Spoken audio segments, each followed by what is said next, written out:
जन्म और मृत्यु दो शाश्वत सत्य हैं। हमारे जीवन के दो अनिवार्य छोर है, यह जीवन का यही स्वरूप है। एक तो जन्म और दूसरी तरफ मृत्यु। हम प्रतिदिन देख रहे हैं बहुत सारे लोग जन्म ले रहे हैं और बहुत सारे लोग मृत्यु हो रही है बहुत सारे लोगों की। जहां जन्म शुरुआती वर्षों की तैयारी है, मतलब आप देखते हैं जब हम कोई भी नया जन्म होता है तो नए जन्म में हम बहुत सारी तैयारी करने लगते हैं, बहुत सारे सपने देखने लगते हैं, तैयारी पर हम अत्यधिक ध्यान देते हैं।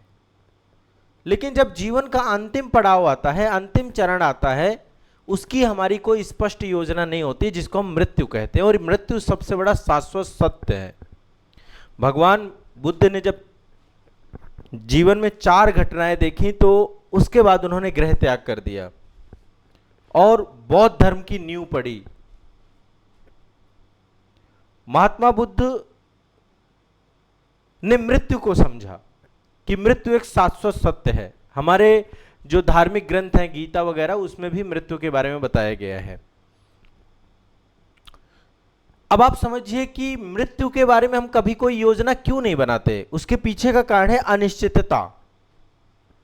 कोई नहीं जानता कि अंत समय कैसा होगा, हमें भी नहीं पता है, पर हमें यह पता है कि एक दिन हम भी जाएंगे, लेकिन हमारा अंतिम समय कैसा होगा कुछ नहीं पता है। क्या वो जो वक्त होगा, जो अंतिम समय होगा, व्यक्ति अपनी इच्छा व्यक्त करने की स्थिति में होगा या नहीं होगा? क्या कोई अचानक दुर्घटना हो जाएगी? क्या कोई असाध्य बीमारी का शिकार हो जाएगा? ये सब किसी के नियंत्रण में नहीं होता है। ये सब चीजें स्वतः चलती रहती हैं। तो ऐसी स्थिति में अभी हाल फिलहाल में एक टर्म्स बहुत सामने निकल के आया जिसका नाम है लिविंग बिल। आप देख पा रहे होंगे। मैं चाह रहा हूं इस बात पर डिस्कशन हो, और ये टर्म्स इसलिए जरूरी है क्योंकि बहुत ही ऐतिहासिक निर्णय सुप्रीम कोर्ट ने दिया था अभी, और ये निर्णय भारत में पहली बार दिया गया 11 मार्च 2026 को। गाजियाबाद में रहने वाले 32 वर्षीय हरीश राणा को पैसिव यूथनेसिया दिया गया। पैसिव यूथनेसिया मतलब निष्क्रिय इच्छा मृत्यु की बात की गई। और भारत के कानूनी इतिहास में एक ऐसी घटना हुई, अब हरीश राणा इस दुनिया में नहीं है, लेकिन लिविंग बिल के बारे में लगातार चर्चा चल रही है। क्या है लिविंग बिल और क्यों जरूरी है लिविंग बिल? इस विषय पर आज मैं आप सभी से बातचीत करना चाहता हूं, क्योंकि देखो यह मुद्दा हो सकता है एग्जाम में पूछा जाए, प्रीलिम्स में, मेंस में। इसका एक इम्पैक्ट है और इसका एक महत्ता है। तो मैं चाहता हूं कि आप सभी लोग एक बार इस सेशन में इस विषय वस्तु के बारे में विस्तार से समझें। यदि आप हरीश राणा और यूथनेशिया वाले मुद्दे को डिटेल में समझना चाहते हैं तो इसमें मैंने अलग से एक वीडियो बना दिया है, आज़ाद आईएएस एकेडमी के यूट्यूब चैनल पर पब्लिश है। आप एक बार वहां पे सर्च करके उस मुद्दे को भी समझ सकते हैं। ठीक है। अब एक चीज समझिए, थोड़ा सा जैसे हमारे जितने भी आपके दस्तावेज हैं, है ना, अब लिविंग बिल को लेकर के मैं थोड़ा सा यहां पे आप सभी से बातचीत करना चाहता हूं। जब जीवन का अंतिम पड़ाव हमारा आता है, हम अपने जीवन में किस डायरेक्शन में जाएंगे, ऐसी स्थिति में पहले से की गई लिविंग बिल जैसी तैयारी ही, जैसे मान लीजिए कभी ऐसा हो जाए कि जीवन का अंतिम समय हमारा असाध्य रोग से, जैसे अभी यूथनेसिया लिया गया, किसके द्वारा? हरीश राणा के माता पिता के द्वारा। ठीक है। ऐसे बहुत सारे लोग हैं जिनके जीवन में बहुत सारे कष्ट हैं। कोई कोमा में है, किसी का एक्सीडेंट हुआ है, किसी के जीवन में बहुत सारी घटनाएं हैं। तो लिविंग बिल एक ऐसी तैयारी है जिससे कष्टदायक अंत को समाप्त किया जा सकता है। कष्टदायक अंत को कैसे समाप्त किया जा सकता है? एक शांत गरिमापूर्ण मृत्यु, ये आपको जो है लिविंग बिल के माध्यम से मिलता है। अब लिविंग बिल क्या है? लिविंग बिल एक वैधानिक दस्तावेज है, एक लीगल डॉक्यूमेंट है, जिसमें व्यक्ति अपनी चिकित्सा संबंधी प्राथमिकताओं को पहले दर्ज कर देते हैं, विशेषकर उन परिस्थितियों के लिए जो लाइलाज रोग हैं या जो अपरिवर्तन रोग हैं, जो असाध्य रोग हैं। अल्टीमेट लिविंग बिल में आप जो है एक कंसेंट देते हैं, एक सहमति देते हैं। इस डॉक्यूमेंट में आप सहमति देते हैं, आप बताते हैं कि यदि आपके जीवन में ऐसी कोई स्थिति आती है तो आपका क्या निर्णय होगा, आप क्या सहमति दे रहे हैं। तो अल्टीमेट ये जो लिविंग विल है इसका पर्पस क्या है, इसका पर्पस है परिवार को, डॉक्टरों को निर्णय लेने में जो उन्हें दबाव है वो कम करना पड़े। समझ लीजिए, यह दस्तावेज ना हो तो कभी कभी ऐसे उपचार दिए जाते हैं जिन्हें मरीज स्वयं स्वीकार नहीं करता है और उससे कष्ट बढ़ जाता है। तो लिविंग विल यदि किसी ने साइन कर रखा है, लिविंग विल यदि किसी ने कंसल्ट कर रखा है, तो जीवन में यदि कभी अंतिम चरण बहुत ही कष्टदायक हो तो यह बहुत जरूरी होता है। अब ये दस्तावेज कब बनाया जाता है, मुख्य रूप से यह उन स्थितियों के लिए बनाया जाता है जब व्यक्ति किसी असाध्य अपरिवर्तनीय बीमारी से ग्रस्त हो जाए। सामान्य बीमारियों के उपचार पे इसका कोई प्रभाव नहीं पड़ता है। सामान्य बीमारी जैसे मान लीजिए कोई सामान्य बीमारी है तब तो कोई दिक्कत नहीं है, ये इसका कोई जो है यूज नहीं है। लेकिन यदि कोई असाध्य बीमारी है, डॉक्टर ने इस चीज को रिकमेंड कर दिया कि एक असाध्य बीमारी है, इससे डॉक्टरों की टीम प्रॉपर होती है जो इस चीज को स्पष्ट करती है। तो ऐसी स्थिति पे मान लीजिए, जिसलिए मैं कुछ एग्जाम्पल देता हूं। मान लीजिए कोई व्यक्ति है, वो किसी नदी में स्नान कर रहा है, ठीक है, या किसी भी कारण से व्यक्ति के डूबने के कारण से उसके मस्तिष्क में ऑक्सीजन की कमी हो जाए और व्यक्ति ऐसी अवस्था में पहुंच जाए कि वह कोमा जैसी स्थिति में चला जाए। मरे नहीं, लेकिन ना तो किसी को पहचान पाए, ना तो कोई प्रतिक्रिया दे, एक वेजिटेटिव, परमानेंट वेजिटेटिव स्टेट पे चला जाए। तो ऐसी स्थिति में, या फिर सर में कोई चोट लग जाए, कभी कोई स्ट्रोक आ जाए, गला घुट जाए, ऐसी कई सारी घटनाएं होती हैं जिससे हमारे जीवन में हम कोमा जैसी स्थितियों में चले जाते हैं और ऐसी स्थिति में सुधार की संभावना ना के बराबर होती है। बहुत लंबे समय तक व्यक्ति जो है वेंटिलेटर और चिकित्सा उपकरणों के सहारे रहता है।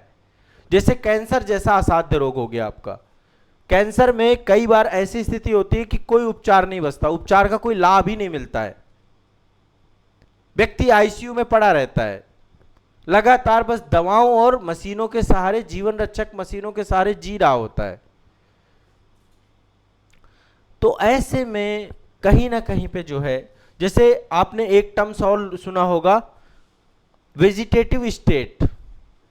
वेजिटेटिव स्टेट मतलब है चेतना की एक गंभीर बिगड़ी हुई स्थिति, जहां व्यक्ति जागृत प्रतीत तो होता है लेकिन जागृत होता नहीं है, वो जागरूक होता नहीं है, जागरूक प्रक्रिया का अभाव होता है, लगेगा कि ये व्यक्ति जो है जिंदा है, सारी चीजें हैं। तो ऐसी स्थिति में व्यक्ति पहुंच जाता है, कोमा जैसी स्थिति। आंखों में हरकत होगी, शरीर हल्का फुल्का हलचल करेगा, लेकिन उसके बावजूद भी जो है वो अपने जीवन में पूरी तरीके से निष्क्रिय ही है। मस्तिष्क भर कार्य करता है, मस्तिष्क के अलावा जीवन के अन्य जितने भी अंग हैं वो सब का कनेक्शन कम हो जाता है। ठीक है, तो लिविंग विल एक डॉक्यूमेंट है, जो डॉक्यूमेंट असाध्य रोगों से पहले एक साइन किया जाता है, कंसेंट दिया जाता है कि ऐसी स्थिति में क्या निर्णय वो व्यक्ति लेगा, वो अपने जीवन को लेकर क्या निर्णय लेगा। ठीक है, तो अक्सर लोग ये मानते हैं कि परिवार के लोग, डॉक्टर लोग सही निर्णय लेंगे, लेकिन वास्तविक परिस्थितियों में कई बार माता पिता तनाव में आ जाते हैं, भावात्मक तनाव में, है ना। माता पिता कभी नहीं चाहते कि उसका बच्चा तकलीफ में हो, परिवार के लोग कभी नहीं चाहते कि उसके परिवार का कोई व्यक्ति तकलीफ में हो। तो भावात्मक तनाव होते हैं, मतभेद होते हैं, अपराध बोध जैसी स्थिति आ जाती है कि कहीं हमने जो है ना ही इसको मार दिया हो। तो ऐसे में डॉक्टर आमतौर पर सभी संभव उपचार जारी रखते हैं। डॉक्टर का हमेशा कर्तव्य यही होता है कि वो अपने मरीज को जिंदा रखे। ठीक है, चाहे मरीज के जीवन की कोई भी गुणवत्ता हो, लेकिन वो उसे जिंदा रखने का प्रयास करते हैं हमेशा। इसीलिए डॉक्टर को भगवान का दूसरा रूप कहा जाता है। ठीक है, तो यदि लिविंग विल किसी ने साइन किया है तो उसके माध्यम से व्यक्ति अपनी इच्छाओं को पहले ही लिखित रूप से स्पष्ट कर देता है, इस विषय पर परिवार से खुलकर चर्चा भी करता है। ठीक है, यदि लिविंग विल नहीं किसी ने साइन किया है तो ऐसे में फिर परिवार के लोग निर्णय लेते हैं, परिवार के लोग डिसीजन लेते हैं। तो लिविंग विल एक जनरल डॉक्यूमेंट है, इससे यदि क्वेश्चन पूछा जाता है तो आप लोग तैयार रहिएगा। ठीक है, क्लियर है, स्पष्ट है, कोई दिक्कत तो नहीं है। मैंने यहाँ पे समझाने की कोशिश की है कि यदि इससे जुड़ा हुआ कोई प्रश्न बनता है तो आप लोग कर पाएं। क्या सभी को समझ में आया लिविंग विल? ऐसा तो नहीं है कि मैं ही समझ रहा हूँ आप लोग नहीं समझ रहे हैं। लिविंग विल एक लीगल डॉक्यूमेंट है जिसमें हम जो है निर्णय लेते हैं, महत्वपूर्ण निर्णय लेते हैं।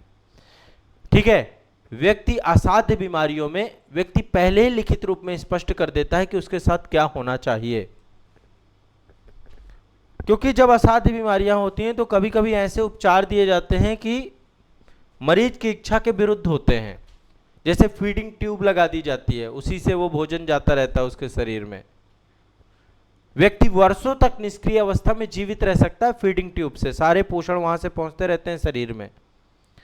तो लिविंग विल में यदि स्पष्ट रूप से व्यक्ति ये लिख दे कि भाई मुझे कृत्रिम पोषण नहीं चाहिए, मुझे बाहर से पोषण दे करके जिंदा ना रखा जाए, तो वो हटा दी जाएगी।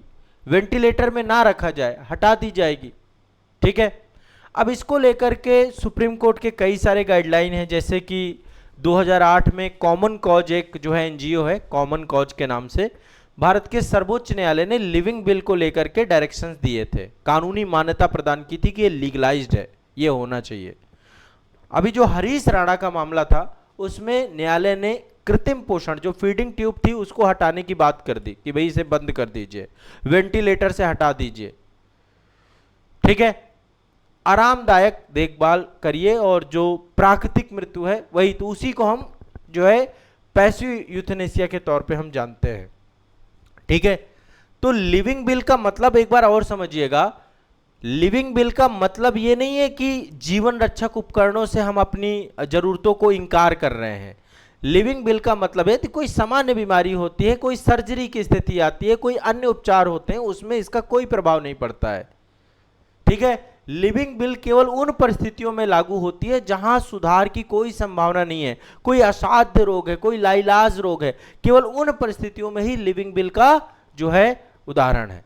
तो उदाहरण के तौर पर मान लीजिए कोई व्यक्ति है जिसको कैंसर हो चुका है, ठीक है, आईसीयू और वेंटिलेटर से वो इनकार कर रहा है, फिर भी उसे जो है कहीं ना कहीं पे मतलब कोई दूसरी बीमारी यदि हो जाती है तो उसका इलाज कराया जाएगा, लेकिन वहां पर उसका लिविंग विल काम करेगा। ठीक है, लिविंग विल पे यदि हम कंसेंट करते हैं, साइन करते हैं, तो इससे अनावश्यक चिकित्सा हस्तक्षेप से बचाव होता है, आर्थिक बोझ की कमी होती है परिवार में, जीवन के अंतिम चरण में बेहतर गुणवत्तापूर्ण जो है हमें देखभाल मिलती है और परिवार का मानसिक दबाव भी कम होता है। अब आप कहें कि सर लिविंग विल बनवाएं कैसे, क्या हम लिविंग विल बनवा सकते हैं? तो लिविंग विल के लिए आपको अपने परिवार से, चिकित्सक से परामर्श करना पड़ता है। ठीक है, जो भी डॉक्टर है वो तो जब बीमारी होती है उस बीमारी के बाद ही वो आप काम कर सकते हैं। बकायदा आप अपनी इच्छाओं को स्पष्ट रूप से उसमें लिखते हैं। 2 गवाह चाहिए होते हैं, नोटरी होती है उसकी, या फिर राजपत्रित अधिकारी के हस्ताक्षर, जो रजिस्ट्रार वगैरह होता है उसके हस्ताक्षर भी होते हैं। मजिस्ट्रेट की अनुमति आवश्यक नहीं होती है इसमें।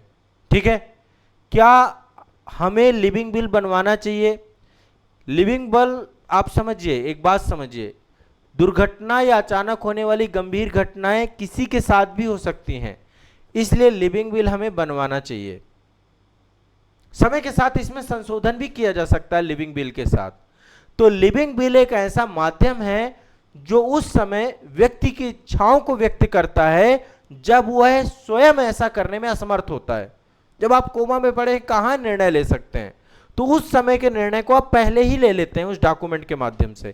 केवल असाध्य और अपरिवर्तनीय स्थितियों में ही उसे लागू किया जाता है, सामान्य उपचार उससे प्रभावित नहीं होता है। जीवन की अनिश्चितताओं के बीच एक महत्वपूर्ण साधन के रूप में, एक महत्वपूर्ण टूल्स के रूप में व्यक्ति को सम्मानजनक और शांतिपूर्ण अंत सुनिश्चित करने में सहायक होता है लिविंग विल। अब आप समझ गए होंगे ये क्या है। एक डॉक्यूमेंट है जिसको आप पहले से ही बता देते हैं कि मेरे जीवन में यदि ऐसी कोई स्थिति आती है तो मुझे क्या करना चाहिए। अल्टीमेट सभी लोगों को क्लियर हुआ होगा लिविंग विल के बारे में, यहां पर मैं चर्चा कर रहा हूं। हरीश राणा केस के बारे में मैं डिटेल से पहले ही चर्चा कर चुका हूं, उसके लिए एक वीडियो है, आप उसको देख लीजिएगा। ठीक है, निश्चित रूप में ये समझ में आया होगा, नहीं आया तो कमेंट कर सकते हैं आप। ठीक है, चलिए।